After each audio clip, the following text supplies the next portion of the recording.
ಎಲ್ರಿಗೂ ನಮಸ್ಕಾರ.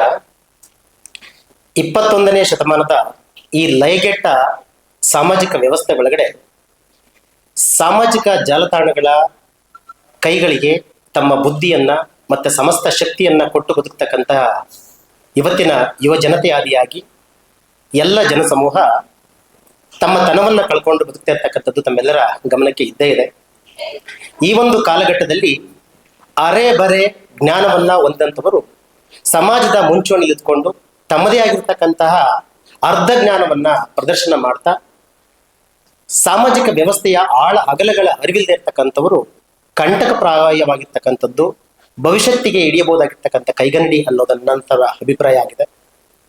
ಇಂಥ ಸಂದರ್ಭದಲ್ಲಿ ಪುಸ್ತಕದ ಜ್ಞಾನ ಸಮಾಜವನ್ನ ಮುನ್ನಡೆಸುವಂತ ಕೈದಿವಿಗೆ ಆಗಬೇಕಾಗಿದೆ. ಅನಾದಿ ಕಾಲದಿಂದಲೂ ಕೂಡ ಪುಸ್ತಕದ ಜ್ಞಾನ ಈ ಕೆಲಸವನ್ನ ಮಾಡಿಕೊಂಡು ಬಂದಿದೆ. ಆದರೆ ಇತ್ತೀಚೆಗೆ ತಲೆತಗ್ಗಿಸಿ ಓದುವ ಸಂಸ್ಕೃತಿಯೇ ಕಾರಣವಾಗಿರ್ತಕ್ಕಂಥ ಸಂದರ್ಭದಲ್ಲಿ ಜ್ಞಾನಧಾರೆ ಎನ್ನುವ ಸಂಸ್ಥೆ ಜನತೆಗೆ ಜ್ಞಾನ ಸಮಾಜಕ್ಕೆ ಅರಿವು ಎನ್ನುವ ವಿನೂತನ ಕಾರ್ಯಕ್ರಮವನ್ನ ಆಯೋಜನೆ ಮಾಡಿಕೊಳ್ತಾ ತಿಂಗಳಿಗೊಂದು ಪುಸ್ತಕದ ಪರಿಚಯವನ್ನ ಮಾಡುವಂತಹ ವಿನೂತನ ಮತ್ತು ಅದ್ವಿತೀಯ ಕೆಲಸಕ್ಕೆ ಕೈಯಾಗಿರ್ತಕ್ಕಂಥದ್ದು ಸ್ವಾಗತಾರ್ಹ. ಈ ಒಂದು ಹಾದಿಯೊಳಗಡೆ ಸಾಗಿರ್ತಕ್ಕಂಥ ಈ ಸಂಸ್ಥೆ ಈವರೆಗೆ ಅನೇಕ ಮಹತ್ವಪೂರ್ಣ ಪುಸ್ತಕಗಳನ್ನ ಪರಿಚಯಿಸುವುದರ ಜೊತೆಗೆ ಅದರ ಮಂಥನದೊಂದಿಗೆ ಸಮಾಜದಲ್ಲಿ ಒಂದು ಹೊಸ ಚಿಂತನೆಯನ್ನ ಆರಂಭಗೊಳಿಸಿರ್ತಕ್ಕಂಥದ್ದು ಬಹು ಪ್ರೀತಿಯ ವಿಚಾರವಾಗಿದೆ.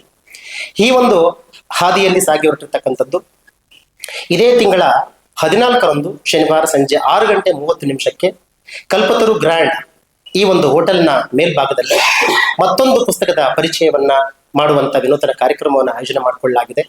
ಈ ಒಂದು ಪುಸ್ತಕವನ್ನ ನಾನೇ ಪರಿಚಯ ಮಾಡ್ತಾ ಇದ್ದೇನೆ. ನಾನು ಸಂತೋಷ್ KM, ಪ್ರಾಂಶುಪಾಲರು, ಮೊರಾರ್ಜಿ ದೇಸಾಯಿ ವಸತಿ ಶಾಲೆ, ರಂಗಾಪುರ ಕಾವಲು, ಅರಸೀಕೆರೆ ತಾಲೂಕು, ಹಾಸನ ಜಿಲ್ಲೆ. ನಾನು ಅಂದು ಪರಿಚಯ ಮಾಡ್ತಾ ಇರ್ತಕ್ಕಂಥ ಪುಸ್ತಕ ಚಿರಸ್ಮರಣೆ. ಇದರ ಕರ್ತೃ ನಿರಂಜನ ಆಗಿದ್ದಾರೆ. ವಿಶೇಷವಾಗಿರ್ತಕ್ಕಂಥ ಕಥಾವಸ್ತುವನ್ನ ಹೊಂದಿರತಕ್ಕಂಥ ಈ ಪುಸ್ತಕವನ್ನ ನಾನು ಅಧ್ಯಯನ ಮಾಡಿದ್ದು, ಅದರಲ್ಲಿ ನನ್ನ ಗಮನವನ್ನ ಸೆಳೆದಿರ್ತಕ್ಕಂಥ ಬಹುಮುಖ್ಯವಾಗಿರ್ತಕ್ಕಂಥ ವಿಚಾರವನ್ನ ಕುರಿತಂತೆ ತಮ್ಮೆಲ್ಲರೊಂದಿಗೆ ಹಂಚಿಕೊಳ್ತಕ್ಕಂಥ ಹಾರ್ದಿಕ ಮನೋಭಾವದೊಂದಿಗೆ ಆ ದಿನ ಹಾಜರಾಗ್ತಾ ಇದ್ದೀನಿ. ದಯಮಾಡಿ ಸಹೃದಯ ಬಂಧುಗಳೆಲ್ಲರೂ ಕೂಡ ಆ ದಿನ ಸರಿಯಾದ ಸಮಯಕ್ಕೆ ಆಗಮಿಸಿ ನಮ್ಮೊಂದಿಗೆ ಕೈ ಜೋಡಿಸಿ ನಮ್ಮ ಸಮ್ಮುಖದಲ್ಲಿ ಆ ಒಂದು ಪುಸ್ತಕದ ಮಂಥನ ಕಾರ್ಯದಲ್ಲಿ ತಾವೆಲ್ಲರೂ ಕೂಡ ಭಾಗಿಯಾಗಬೇಕು ಅಂತ ಹೇಳಿ ವಿನಮ್ರವಾಗಿ ವಿನಂತಿಸಿಕೊಳ್ತಾನೆ. ತಮ್ಮೆಲ್ಲರ ಆಗಮನ ನಿರೀಕ್ಷೆಯನ್ನಾಗಿದ್ದೇವೆ. ಧನ್ಯವಾದಗಳು. ನಮಸ್ಕಾರ.